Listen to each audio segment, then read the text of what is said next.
Em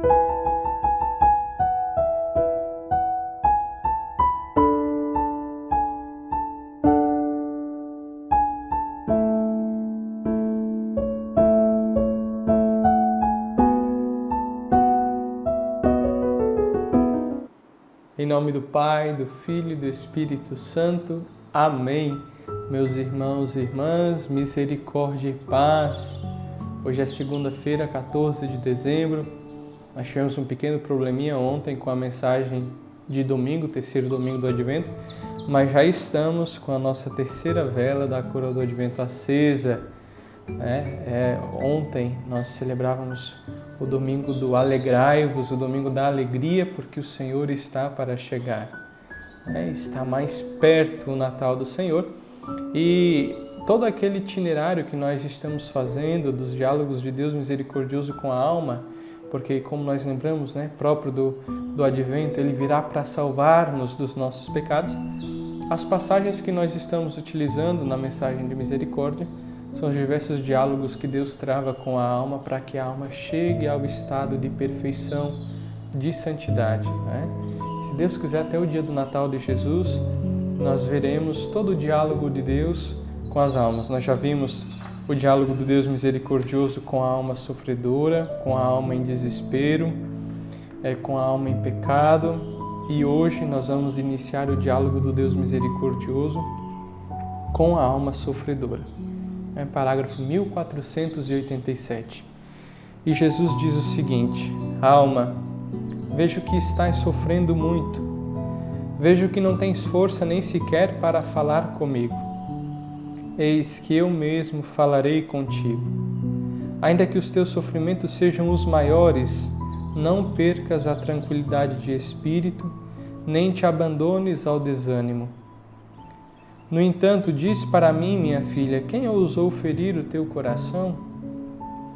Conta-me tudo, fala-me de tudo, sê sincera no procedimento comigo, desvenda-me todas as feridas do teu coração. Eu as curarei e o teu sofrimento se tornará fonte da tua santificação. E a alma então diz: Senhor, meus sofrimentos são tão grandes e tão numerosos e duram há tanto tempo que começo a desanimar. Jesus: minha filha, não podes desanimar. Sei que confias em mim sem limites.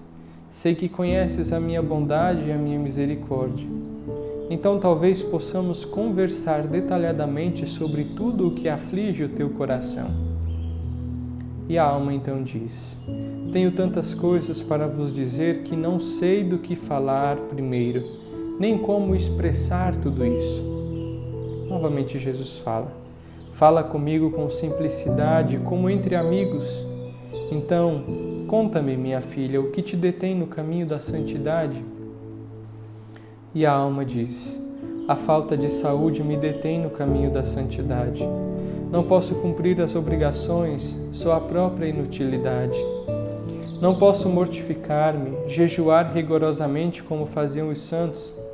Ou então não acreditam que estou doente, e ao sofrimento físico ajunta-se o sofrimento moral, donde decorrem muitas humilhações. Estás vendo, Jesus? Como posso tornar-me santa? Jesus diz: filha, é verdade, tudo isso é sofrimento, mas não existe outro caminho para o céu além do caminho da cruz. Eu mesmo passei primeiro por ele. Deve saber que é o caminho mais curto e o mais seguro. Vejam, meus irmãos, faz parte, antes de nós entrarmos naquilo que Jesus quer nos propor com o sofrimento, nós precisamos primeiramente entender que faz parte da nossa condição limitada, da nossa humanidade limitada ao sofrimento. Todas as pessoas na face da terra sofrem, Isso é inegável. Nós não podemos dizer que existe um ser humano na face da terra que não sofra. Não, todos nós sofremos. Todos nós temos as nossas dores, temos as nossas dificuldades, as nossas perturbações que nos fazem sofrer. E o diferencial do sofrimento cristão é que ele nos santifica. Na verdade, para a santificação, nós orientamos o nosso sofrimento para que Ele purgue os nossos pecados, para que Ele purifique a nossa alma. Então vejam, meus irmãos, quando a alma começa a dialogar com Jesus, né, e o próprio Jesus se antecipa à alma, né, Jesus percebe a fraqueza da alma, que não tem forças nem para falar, e Ele se antecipa. Ele começa o diálogo e não a alma, porque Ele vê o sofrimento. Nós precisamos entender que este sofrimento, como Jesus diz aqui no final do capítulo, né, no final deste parágrafo, este é o caminho mais seguro que nos leva à santidade. Então, Ele não nos abandona, Ele nos propõe o caminho da cruz para todos nós que queremos segui-lo. E o sofrimento faz parte desse discipulado. Os discípulos não são maiores ou melhores do que o Mestre. Se o Mestre sofreu, porque nós também não sofreremos, né? Mas o diferencial do cristão é que ele orienta essa miséria que existe em todos os homens e mulheres da face da terra. Ele orienta esta miséria para se unir a Deus, se aproveita da nossa fragilidade. Nós nos aproveitamos da nossa fragilidade para fazer com que isso seja uma ponte para nos levar até Deus. Então Deus, Ele quer realizar este grande milagre na nossa alma, de nos purificar. Geralmente com o sofrimento, nós lembramos de Deus, né? Quando está tudo bem, a gente nem lembra de Deus, parece que nós não precisamos de Deus. E Deus, muitas vezes, para nos salvar, porque Ele tem esse coração cheio de amor. Olha a docilidade, a ternura com que Jesus fala com a alma que sofre. Porque Ele tem esse amor cheio de misericórdia, para que nós não percamos a nossa salvação eterna. Jesus, Ele envia o sofrimento para a alma. E por que Jesus envia, né? E envia ainda mais, né? Como Santa Faustina relata aqui, o sofrimento físico, mas o sofrimento moral também, as humilhações. Por quê? Para que a alma seja purificada, para que a alma seja liberta dos pecados, para que o pecado que nos desfigurou, agora com o sofrimento nós assumamos a imagem de Jesus, que se humilhou e se fez obediente até a morte e morte de cruz. Então este é o diálogo que Deus quer travar conosco também em nossas dificuldades, nos lembrando sempre que o nosso sofrimento é um meio muito eficaz de santificar a nossa alma. E novamente Jesus nos convida à sinceridade. Lembra desde o primeiro diálogo com a alma pecadora, Jesus nos convida à sinceridade, à abertura de coração com Ele, a ter essa intimidade com Ele, né? A vida de oração proporciona isso, mas a dialogar com o Senhor como se dialoga com o melhor amigo.